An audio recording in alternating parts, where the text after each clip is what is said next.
அனைவருக்கும் வணக்கம். என் லைஃப்பில் இந்த மாதிரி ஒரு பெயின்ஃபுல்லான ஒரு சுச்சுவேஷனை நான் ஃபேஸ் பண்ணதே கிடையாது. மனசு முழுக்க வலி வலி மட்டும்தான்.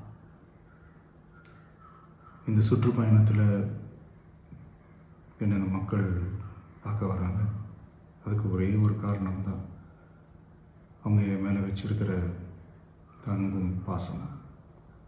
அந்த அன்புக்கும் பாசத்துக்கும் நான் எப்பவும் கடமைப்பட்டிருக்கிறேன். அதனால தான் இந்த சுற்றுப்பயணத்தில் மற்ற எல்லா விஷயங்களையும் தாண்டி மக்களுடைய சேஃப்டி, அதில் எந்த காம்ப்ரமைஸும் பண்ணிடக்கூடாதுன்றதுக்காக தான் அது என் மனசில் ரொம்ப ஆழமாக இருக்கும் அந்த எண்ணம். அதனால தான் இந்த அரசியல் காரணங்கள் எல்லாத்தையும் தவிர்த்துட்டு ஒதுக்கி வச்சுட்டு மக்களுடைய சேஃப்டி மட்டும் மைண்டில் வச்சுக்கிட்டு அதுக்கான இடங்களை சூஸ் பண்ணுறது, அதுக்கான இடங்களை பார்த்து பெர்மிஷன் கேட்குறது, போலீஸ் டிபார்ட்மெண்ட்டில் அதை ரிக்வெஸ்ட் பண்ணி கேட்போம். ஆனால் நடக்கக்கூடாதது நடந்துருச்சு. நானும் மனுஷன் தானே. அந்த நேரத்தில் அத்தனை பேர் பாதிக்கப்பட்டு இருக்கும்போது எப்படி அந்த ஊரை விட்டுட்டு என்னால் கிளம்பி வர முடியும்?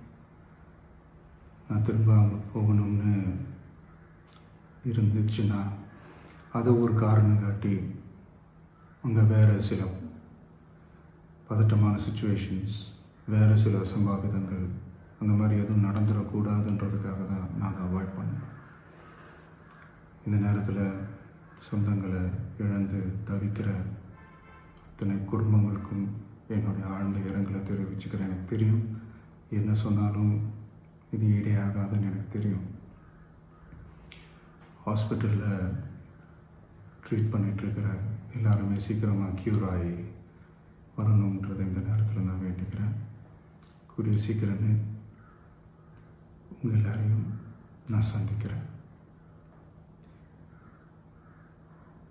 இந்த நேரத்தில் எங்களுடைய வலிகளை, எங்களுடைய நிலைமையை புரிஞ்சுக்கிட்டு எங்களுக்காக பேசின அரசியல் கட்சிகளை சார்ந்த நண்பர்கள், தலைவர்கள் அனைவருக்கும் என்னுடைய நன்றியை தெரிவிச்சுக்கிறேன். கிட்டத்தட்ட ஒரு 5 மாவட்டத்துக்கு பிரச்சாரத்துக்கு போனோம். இந்த மாதிரி எதுவுமே நடக்கல. ஆனால் கரூரில் மட்டும் ஏன் எப்படி நடக்குது, எப்படி நடக்குது? மக்களுக்கு எல்லா உண்மையும் தெரியும். மக்கள் எல்லாத்தையும் பார்த்துக்கிட்டு இருக்கிறாங்க. கரூரை சேர்ந்த அந்த மக்கள் அந்த உண்மையெல்லாம் வெளியில் சொல்லும்போது எனக்கு கடவுளே நேரில் வந்து இறங்கி அந்த உண்மைகள்லாம் சொல்கிற மாதிரி எனக்கு தோணுச்சு. சீக்கிரமே எல்லா உண்மைகளும் வெளியில் வரும்.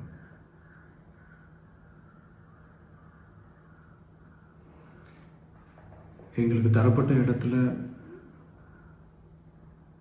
நாங்கள் போய் அந்த ஸ்பாட்டில் நின்று நாங்கள் பேசிட்டு வந்தோம். அதை தாண்டி எந்த தவறும் எங்கள் சைடில் நாங்கள் எதுவுமே செய்யலை. பட் இருந்தாலும் எங்கள் கட்சியை சேர்ந்த நிர்வாகிகள், தோழர்கள் மேலே எஃப்ஐஆர், அது மட்டும் இல்லை சோஷியல் மீடியாவை சேர்ந்த நண்பர்கள், தோழர்கள் அவங்க மேலே எஃப்ஐஆர்லாம் போட்டு இப்போ பிடிச்சிக்கிட்டு இருக்கிறாங்க.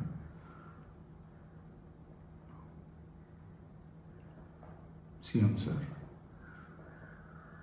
உங்களுக்கு ஏதாவது இந்த பழி வாங்கணும் அப்படின்ற எண்ணம் ஏதாவது இருந்துச்சுன்னா என்ன வேணாலும் பண்ணுங்க. அவங்க மேலே கை வைக்காதீங்க. நான் ஒன்று வீட்டில் இருப்பேன், இல்லை நான் ஆஃபீஸில் இருப்பேன். என்ன வேணாலும் செய்யுங்க. நண்பர்களே, தோழர்களே, நம்மளுடைய அரசியல் பயணம் இன்னும் ஸ்ட்ராங்காக, இன்னும் தைரியத்தோட கண்டினியூ ஆகும்.